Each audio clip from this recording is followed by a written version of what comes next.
Beberapa waktu lalu saya mengeluarkan single terbaru saya yang berjudul Jagat Anyar Kang Dumadi. Jagat Anyar Kang Dumadi.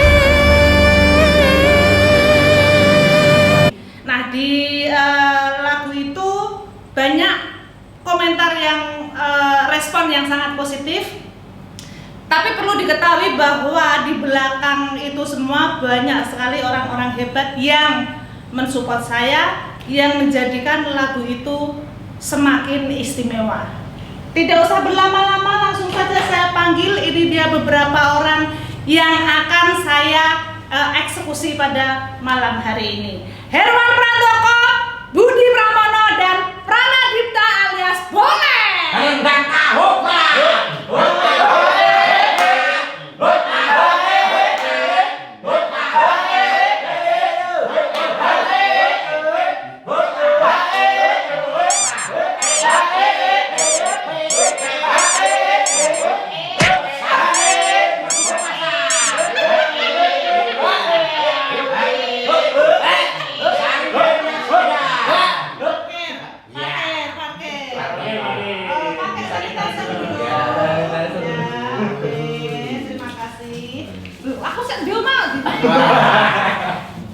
Ya, wah, nih. Oh ya Mas. Nah ini karbon putih. Oke, selamat malam Mas Herwan Prandoko, Mas Budi Pramono, Mas Boleh, selamat malam. Selamat malam. Ya, terima kasih sudah hadir di acara Sontoloyo, acara yang tidak berkonsep sama sekali, tetapi tidak bisa diprotes karena ini juga proses ya. Karena ini juga sakarku atau hatiku seneng. Ya. Orang dibayar, orang ono sing bayar. Di awal tadi saya siapa tuh yang siapa? Aksa. Oh, anak saya. Tadi penonton bayaran 5.000 ya. Oke, di awal tadi saya ngomong beberapa waktu yang lalu mengeluarkan single terbaru Jagat Anyar Kang Dumadi. Nah, banyak yang merespon dengan bagus, tapi satu persatu akan saya perkenalkan orang-orang hebat yang ada di belakang saya. Yang pertama adalah Herwan Prandoko selaku produser di Jagat Anyar Kang Dumadi. Boleh kasih tepuk tangan? Yang kedua ada Mas Budi Pramono.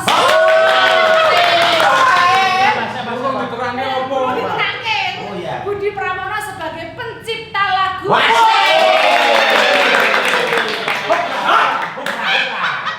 Yang ketiga ada Mas Mas Boleng selaku director video klip. Ya. Boleh dikasih tepuk tangan. Aksa birahi ini ya. Yang pertama saya akan ngobrol dulu dengan Mas Herwan Prandoko. Ini suaminya Mbak Soimah ya? Iya. Ya. Iya. Yang penyanyi itu, yang dari Jogja itu. Ya. Mas Herwan Prandoko ini adalah orang yang memproduksi single lagunya Mbak Soimah. Ya. Mae panggilannya Mae. Mae. Jagat Anyar Kang Dumadi. Awalnya gimana sehingga kok Mas Koko ini bisa menjadi produser di lagu tersebut? Mendadak produser sebenarnya. Begitu tahu materi, tahu konsep, tahu Susur. tahu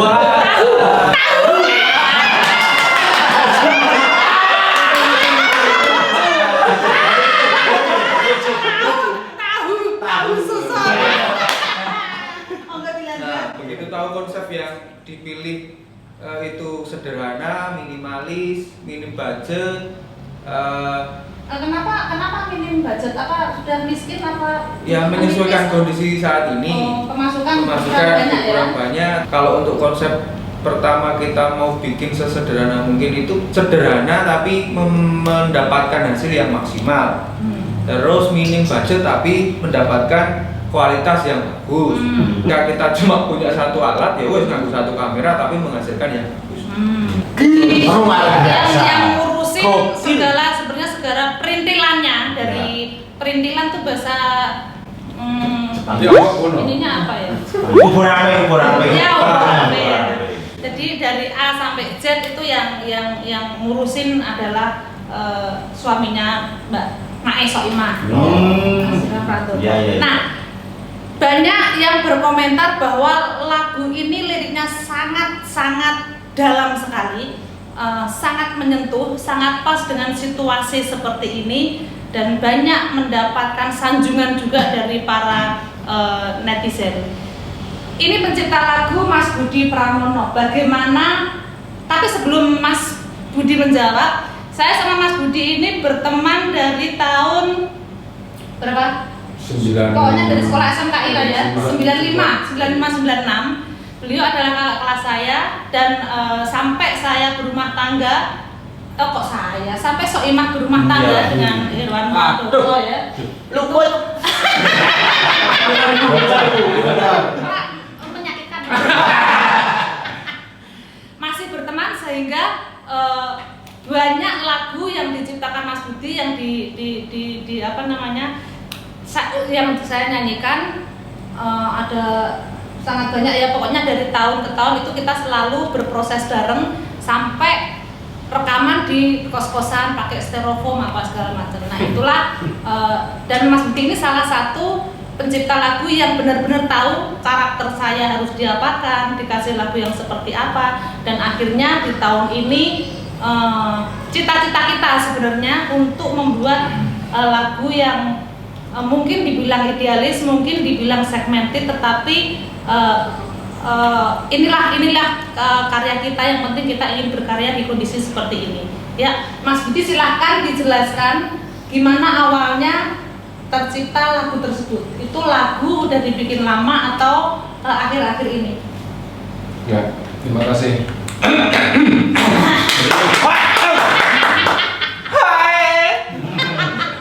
Sebenarnya kan ini lagu kan sudah saya bikin sekitar tahun 2006 ya, Mbak.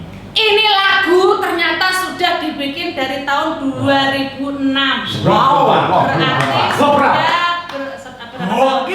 sudah berapa tahun? 14 tahun. 14 tahun. Sudah 14 tahun yang lalu. Terus tiba-tiba kan pada saat itu juga yang menyanyikan kan Mae juga pada saat itu. di tahun itu saya juga yang menyanyikan. Kemudian lagu itu sempat dipakai untuk soundtrack pas dulu jadwal TV swasta ya dulu ya. Hanya dipakai musiknya apa gitu dulu ya dulu kan pernah, karena menurut Mae itu ada suatu hal yang sangat luar biasa, energi yang luar biasa pada saat itu, sehingga ketika saat itu Mae nawarin pada saat itu kan masih dalam posisinya Mae di studio pada saat itu, pakai WA saya Bang. Bang, ini kita harus bikin sesuatu. Kita harus merespon apa yang terjadi sekarang ini. Terus aku tak jawab. Oke, Dik. Akhirnya sebenarnya proses Dik, ya Dik, aku makinnya Dik. Oh, dan dia Dik, Bang. Adik zaman.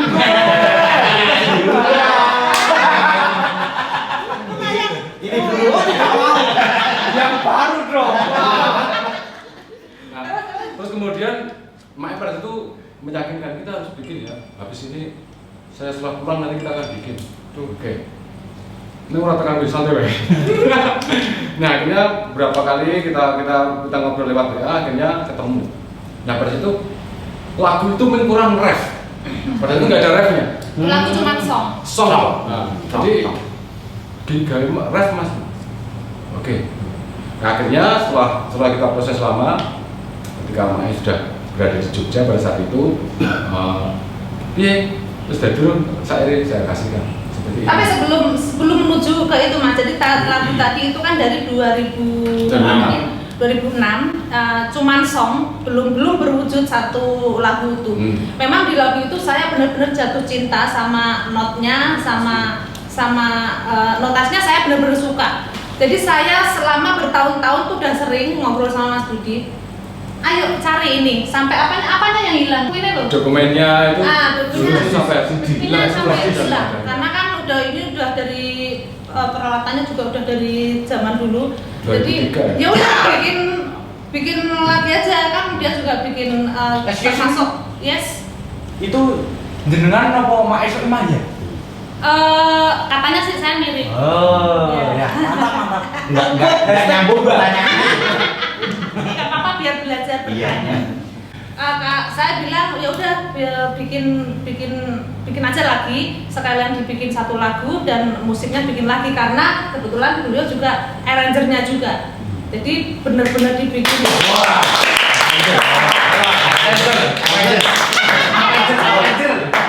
Buluk. Jadi dengan itu ya? iya, dengan sesingkat waktu beliau sudah membuat musiknya, terus setelah itu dikirimkan ke saya ya.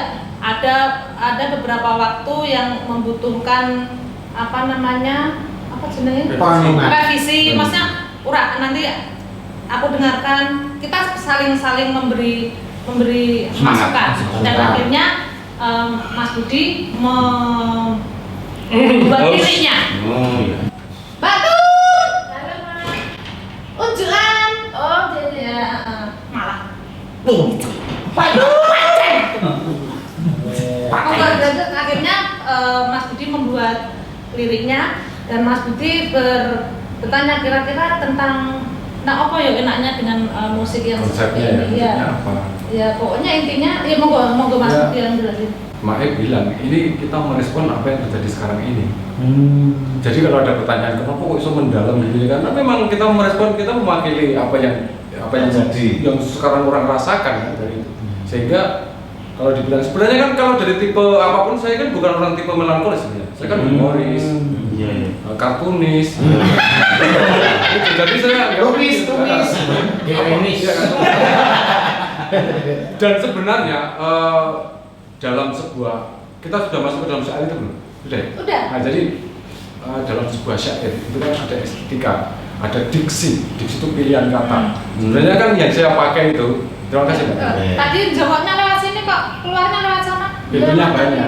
Oh pintunya, oh iya, iya pintunya banyak. Saya sampai lupa pintunya banyak. Lo kemarin sih lewat sana loh. Ini punya Mae ya? Mana? Nih.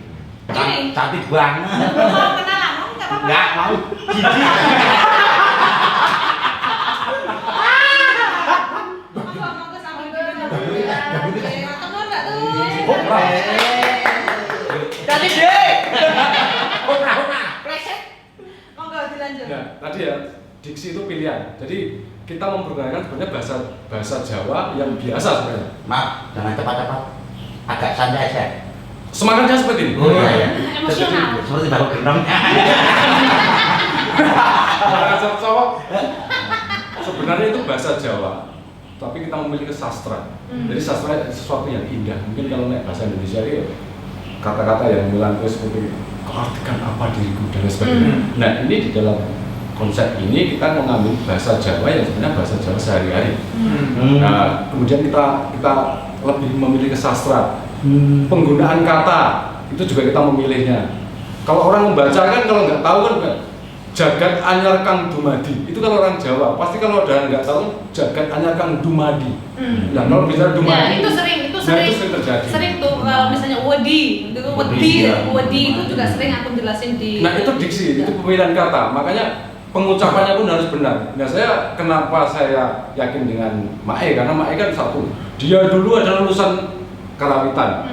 Dia sangat tahu bagaimana sastra Jawa. Dia tahu pasti mengerti semuanya lah.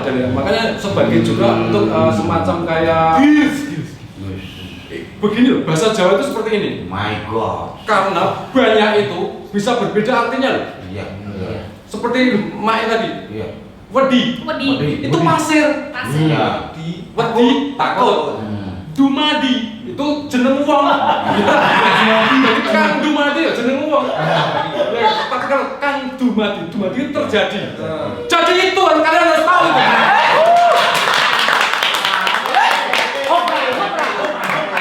Itu sebenarnya bahasa Jawa sehari-hari yang disastrakan. Biar lebih apa namanya? Ya biar lebih indah. Dan bisa masuk ke dalam sumber yang paling dalam. Karena sebenarnya ada bahasa Jawa yang lebih halus lagi, apalagi lagi bahasa Bahasa Jawa Kamu, betul, Kamu. Keraton juga ada sendiri. Itu memang kaya, memang sangat kaya sekali. Indonesia itu luar biasa.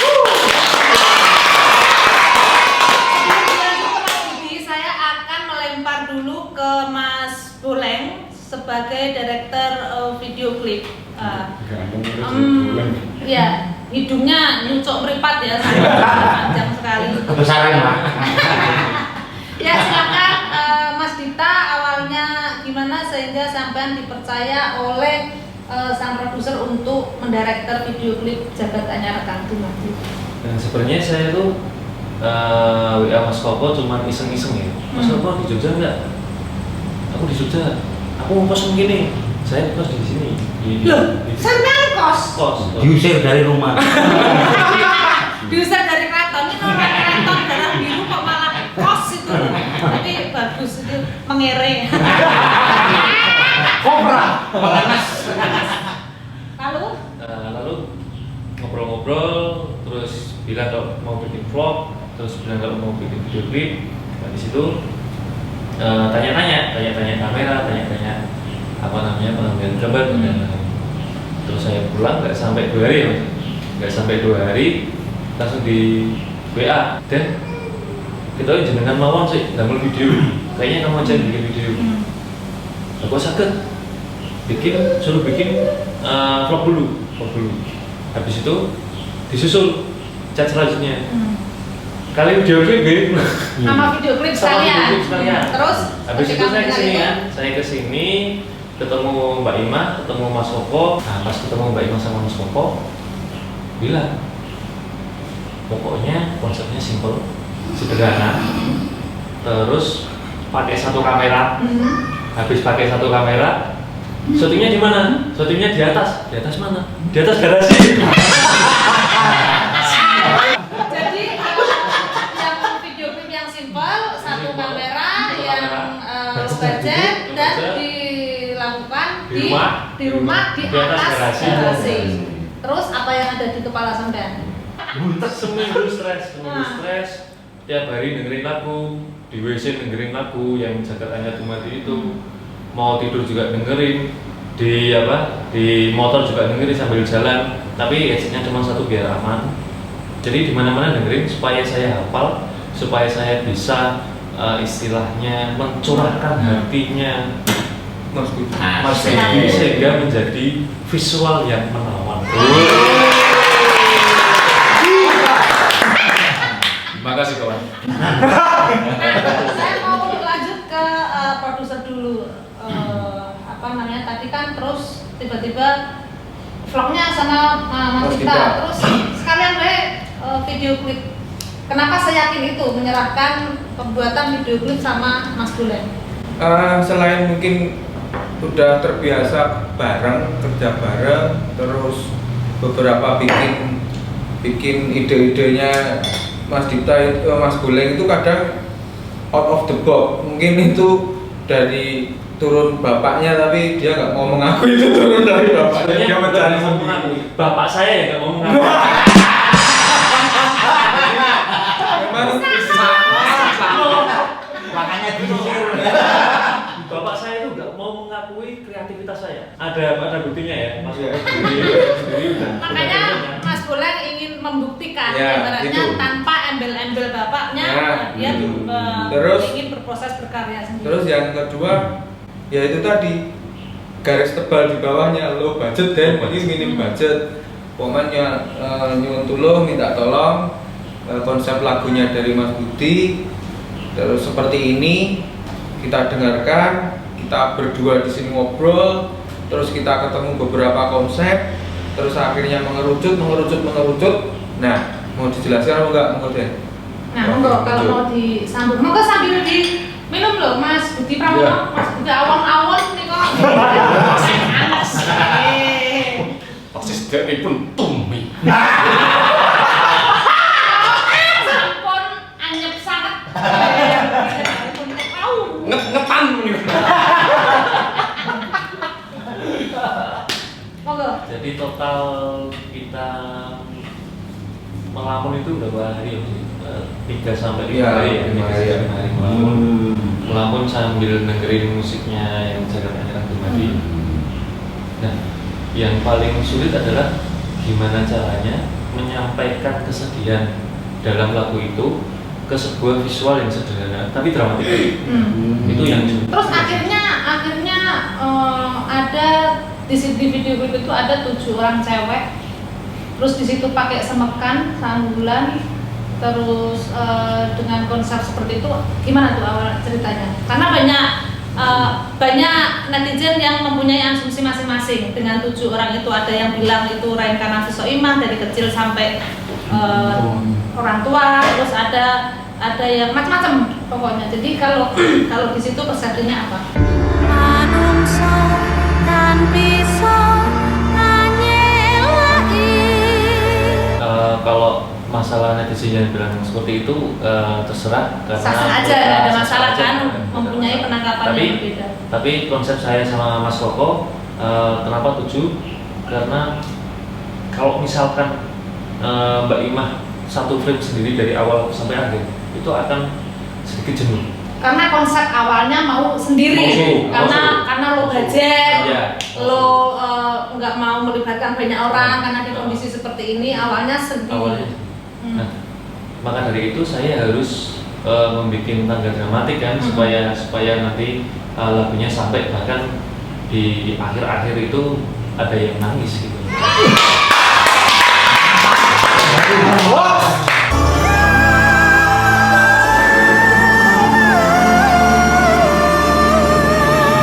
Kenapa saya ambil 7? Karena saya tanya Mas Bro, dan Mbak Imah itu sukanya angka berapa?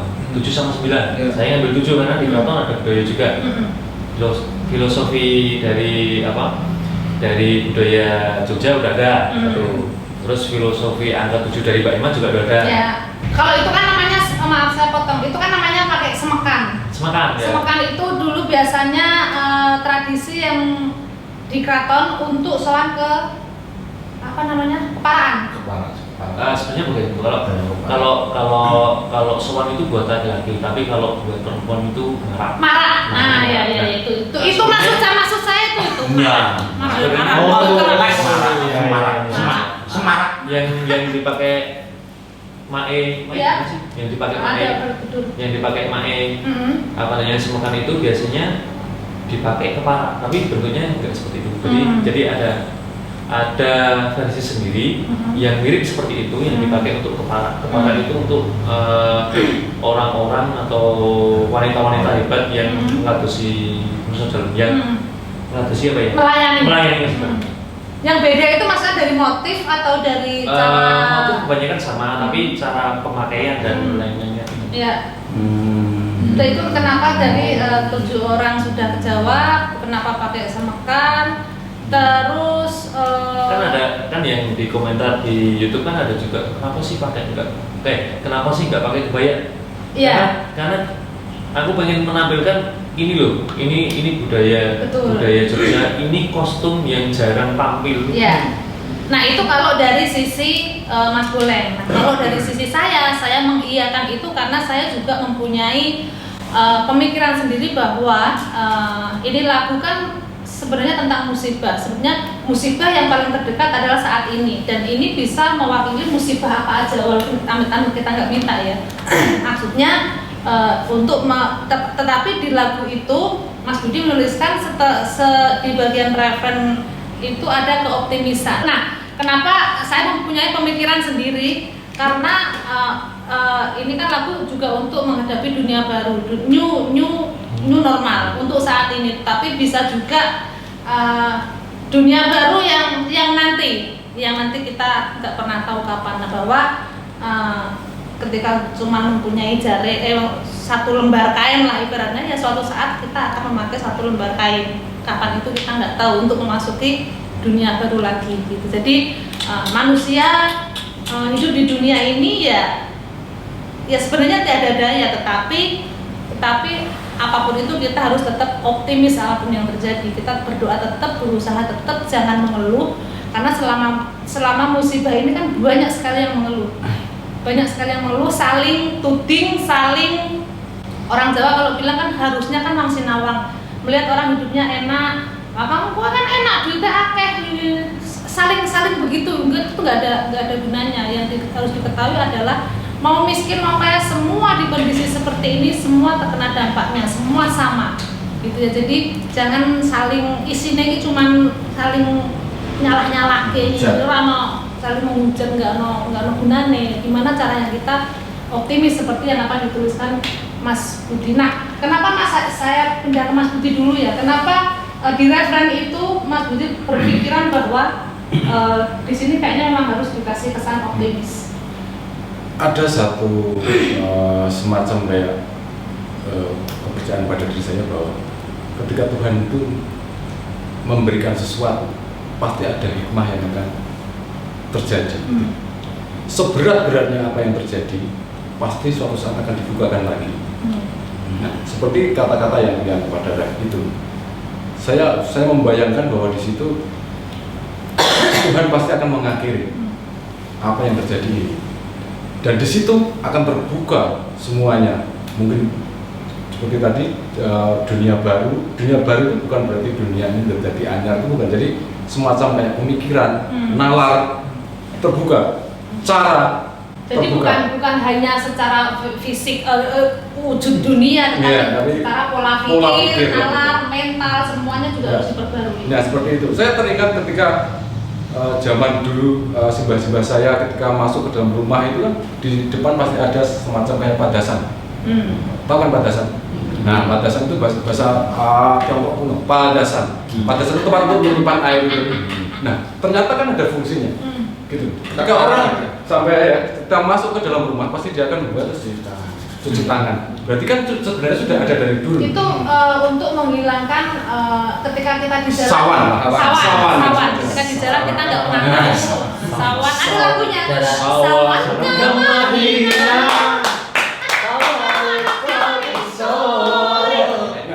Berarti kan orang-orang dahulu, simbah-simbah dahulu itu sudah peka ya, membaca gejala alam sudah peka ya, dengan adanya dia memberi air di depan rumah itu gunanya untuk apa? Saya kira itu jadi pelajaran. Ternyata hal yang kita lakukan saat ini itu sebenarnya sudah tradisi zaman dulu. Iya, seperti itu. Ya, kalau mengenai proses rekamannya, nah itu jerih payahnya itu seperti apa ceritanya, Mas Budi? Ya, ini luar biasa. Karena kan di kondisi seperti ini dan dengan waktu yang sangat singkat, akhirnya terjadi sebuah karya yang memuaskan secara saya pribadi. Sebenarnya singkat juga ya, tapi karena ini apa ya, semacam kayak benar-benar keinginan dari dalam hati dan energi yang datang. Tapi sebenarnya kan awal-awalnya kan kita hari pertama rekod vokal, Pak Koko juga menemui pada saat itu di hari pertama. Kemudian Mae rekod. Di mana sih rekodnya? Sebuah tempat yang saat itu sangat luar biasa sekali, yaitu di rumah saya di PSA. Apa itu? Puri Sewon Asri. Halo. Halo. Putra Sewon Asri. Nah, semacam ini. Dari hari awal pertama rekod. Maknya baru nyanyi ya, jadi belum chemistry, belum filmnya belum dapat. Paginya saya kasihkan lagunya Cak, dengarkan di rumah. Masih kurang ini ya, mas aku begini ya, ulangi lagi ya. Oke, hari kedua langsung datang lagi, rekod lagi. Sudah ada perkembangan. Paginya saya kasihkan lagi. Mas aku 3 kali, jadi 3 hari 3 kali. Selama 3 hari. Terus belum ada modulasi ya? Belum ada modulasi, jadi Mae juga punya ide, Mas. Jadi kita terbuka, maksudnya, Mas nek ini guys, pertama kan produknya nadanya direndahkan, nanti terus ada modulasi. Oke. Dari cuma 1 hari harus mengerjakan karena memang tuntutan harus jadi nanti malam udah harus rekaman, gitu loh. Jadi awalnya itu kan di lagu itu kan ada modulasi dari referen yang setelah interlude itu kan ada modulasi di situ. Awalnya itu awalnya dari awal sampai akhir itu memakai nada yang di belakang itu. Sama. Saya dengerin kok kesannya kok nada tinggi terus kok kayak agak monoton. Akhirnya masih belum puas, saya ngabarin Mas Budi lagi, Bung, gimana kalau ini dibikin gini. Nah itu dalam waktu sehari dia harus merubah nada. Akhirnya oke lah, seperti karena apa ya, kita sudah terbiasa kan, kita sudah biasa, akhirnya bikin malamnya. Nah hari ketiga itu benar-benar luar biasa ketika saya mendengar sudah Mae sudah bisa menata hati, energinya disamakan dengan emosionalnya. Akhirnya lagu itu menjadi luar biasa sekali dan tepuk tangan.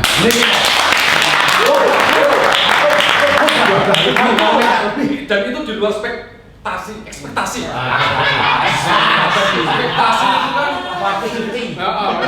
ekspektasi kan pil. Itu tadi dari proses rekaman vokalnya. Sekalian saja, kenapa ini kan vokalnya Jawa dengan vokal sinden, liriknya Jawa, terus musiknya orkestra. Ini yang menarik sebenarnya. Saya membayangkan kan Mae dengan gaya sinden, tapi musiknya orkestra. Nah ini kan belum pernah ya. Tantangan ya. Jadi bagaimana? Sebenarnya kan ide lagu itu kan sebenarnya ini lagu Jawa sebenarnya kan. Menggunakan ada judul notasinya kan judul monem. Notasi pentatonis. Cuma terus ada Melayu-Melayunya karena memang saya penggemar Melayu pada saat itu. Melayu buatan.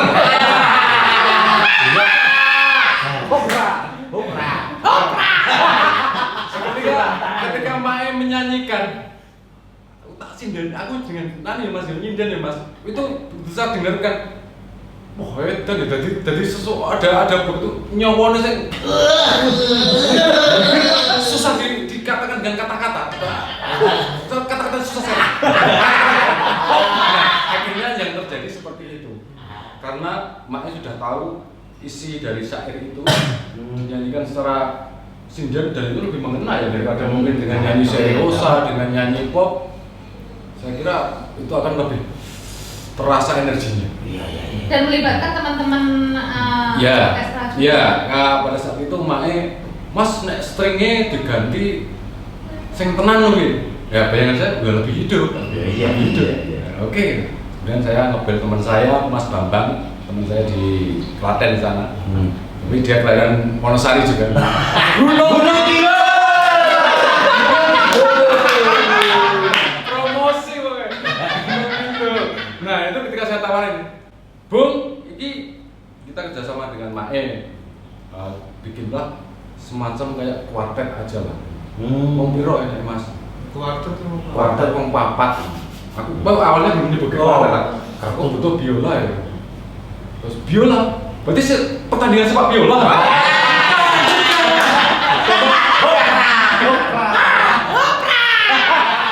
Bambang kan selalu tapi seorang jarang.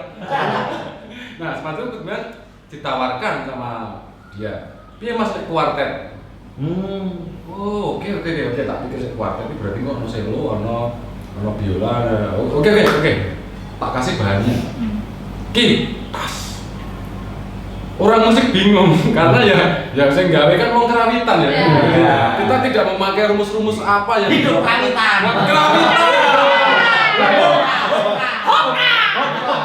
Itu kerawitan, makanya dia musik kok 24 3 pas itu urusanku.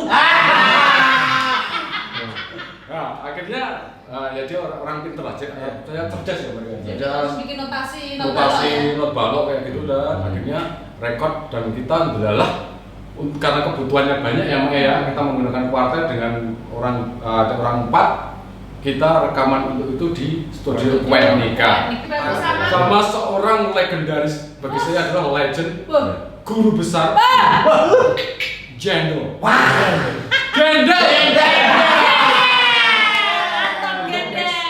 Mixing masteringnya, finishingnya Mas Gendel luar biasa. Halo Mas Gendel. Gendel ini bedokmu. Habis sunatan itu. Dong. Kemudian ada lagi Mbak. Ada lagi Syair. Ya. Dua syair itu saya selalu dibantu oleh istri saya tercinta. Belum. Siapa namanya? Dwi Lestari. So sweet. Karena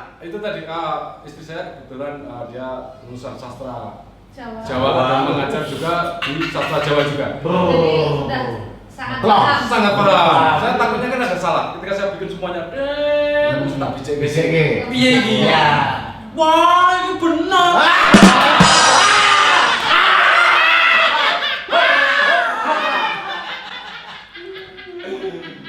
Saya kira begitu. Terima kasih Mas Budi, terima kasih Mbak Dwi, istrinya Mas Budi yang sudah apa namanya ya saling satelit.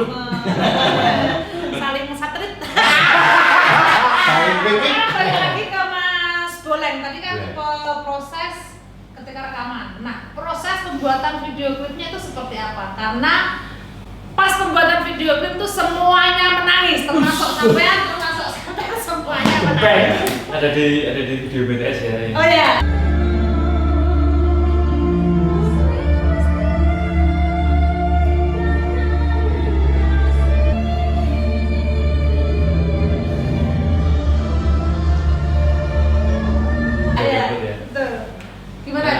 Jadi sebenarnya tujuan saya itu cuma satu, karena kreativitas saya tidak diakui oleh ayah saya sendiri. Ayahnya gitu ya. Ayahnya namanya siapa disebutkan juga. Enggak bilang Jadi gitu. Dulu Mbak Ima itu kerjasamanya sama ayah. Oh. Namanya. Sekarang sama anaknya. Sekarang saya sudah nggak percaya sama bapaknya.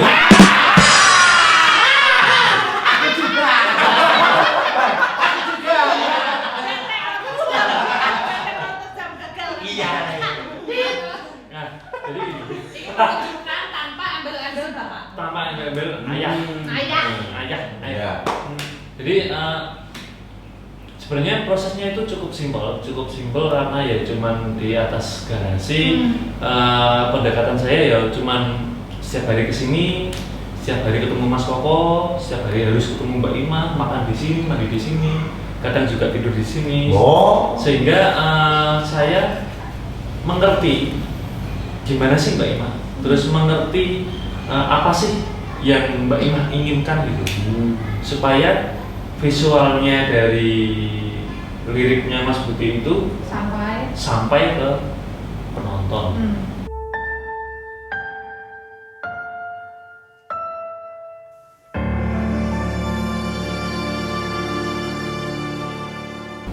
Tapi apa yang membuat sampean menangis ketika proses pembuatan? Sebenarnya gini kan, saya kan juga menderek apa namanya pemain bodybuilder dan lain sebagainya, memang itu kan. Iya. Cuman untuk Mbak Ima memang nggak saya derek karena memang udah hafal betul Mbak Ima tuh kayak gimana. Jadi Mbak Ima tuh harus di loske ya Allah. Dipercaya. Kita harus percaya ke Mbak Ima Luak. supaya Mbak Ima memunculkan gimmick-gimmick khasnya Mbak Ima. Dan pada dasarnya emang susah diatur juga. Saya semakin diatur, saya semakin nggak bisa berkreasi, semakin nggak bisa menghayati. Jadi kalau udah dipercaya, ya saya akan berusaha untuk semaksimal mungkin.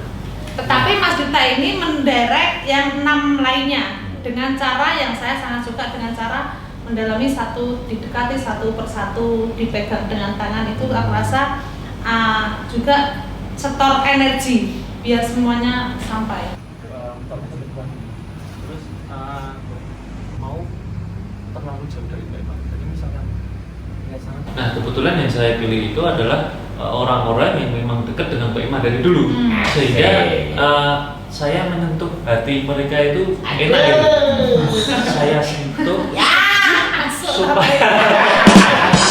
Saya sentuh supaya istilahnya saya ingatkan kembali kenangan-kenangan mereka dengan Mbak Ima dan meneteskan air mata ketika take, Dan ketika akhirnya pengambilan gambar tersampaikan dan akhirnya semuanya. Keren. Terima kasih. Ya. Terima kasih Mas Duta.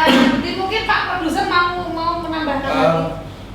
Yang jelas proses kreatif ini kemarin kita berempat ini berusaha untuk pakai kacamata kuda supaya tidak terlalu banyak orang yang kasih masukan ini itu karena ya itu tadi konsepnya sederhana, seminimal mungkin budget dan apa ya lebih kena ketika hanya dengan sedikit orang ini tapi akan menghasilkan sesuatu yang lebih Luar biasa. Memang awalnya terutama Mas Dipta yang kepasrahan untuk memegang menderek video klipnya, ada ragu-ragu, ada sedikit ragu-ragu untuk ya tidak percaya diri lah untuk karya ini. Saya bilang bahwa kita harus yakin karena kita nggak ada beban sebenarnya. Kita nggak ada beban label, kita nggak ada beban sponsor, kita nggak ada beban tuntutan dari siapapun karena ini memang benar-benar pure karya yang dari kita, nggak ada beban apa-apa. Sebenarnya beban saya itu adalah ketika saya mendengarkan lagunya Mas Budi yang dinyanyikan oleh Mbak Ima, saya nangis. Tapi gimana caranya penonton juga nangis ketika melihat visual yang dihadirkan. Nah, dengan frame yang sederhana, dengan single shot, dengan alat yang sederhana, tapi penonton bisa nangis. Nah, itu caranya gimana? Anda berhasil membuat para netizen ketika menonton itu minimal bisa merasakan karena semua pendengar, semua penonton itu tidak berbahasa Jawa, bukan orang Jawa. Jadi kalaupun tidak mengerti, walaupun itu ada translate-nya, walaupun tidak mengerti, tetapi paling tidak bisa merasakan. Itu yang luar biasa dari karya teman-teman ini semua. Terima kasih Mas Buleng, Mas Budi, dan Mas Koko. Terima kasih sekali lagi. Untuk di akhir-akhir perjumpaan kita, saya ingin mendengarkan lagi kesimpulan atau ya sedikit kalimat lah untuk penonton, bisa untuk karya kita. Monggo silakan dari Mas Koko. Karya ini untuk Indonesia dan dunia.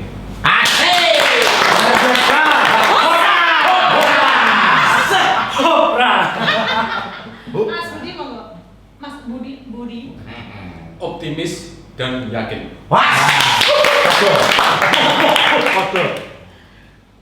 Mbak bisa Agak panjang sih.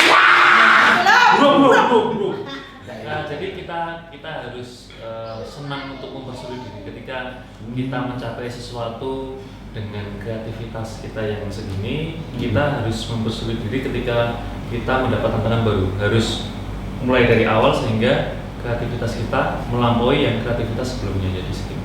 Jadi jangan sok ketika sudah memiliki kualitas yang bagus. Harus tetap mulai. Makanya di sini saya juga bilang nggak usah diprotes karena ini juga bagian dari proses. Ya. Terima kasih. Kalau saya juga berpesan kepada semua, entah itu dari Jawa, dari Sunda, dari Bali, dari manapun itu ada banyak sekali daerah di Indonesia. Silahkan berkarya, jangan takut untuk berkarya. Semua pasti akan bisa menerima karya kalian kalau memang ketika kalian berkarya memang benar-benar dari dalam hati tanpa ada embel-embel. Jangan takut untuk berkarya, ya. Dan semoga perbincangan kita pada malam hari ini ada manfaatnya buat kita, walaupun ini konsepnya juga konsep yang aura-auran, tetapi paling tidak semoga akan memberi faedah, memberi manfaat, memberi kekuatan. Intinya adalah menangis itu boleh, namanya juga manusia, tetapi tidak terus-menerus untuk menangis. Kita harus tetap optimis dalam hidup ini. Tidak usah takut untuk lapar, karena alam ini semuanya sudah menyediakan. Jadi jangan banyak alasan untuk bilang lapar, untuk bilang tidak bisa makan. Itu namanya adalah bodoh, ya. Jadi terima kasih. Sampai ketemu lagi di channel YouTube saya Soimah TV di segmen Sontoloyo.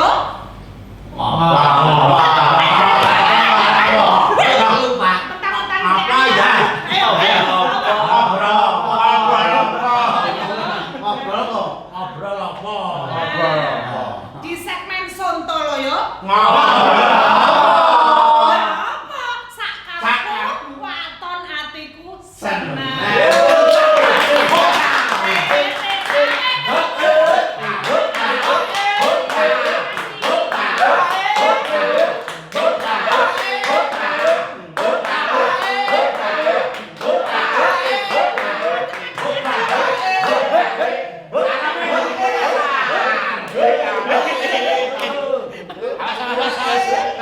Woi.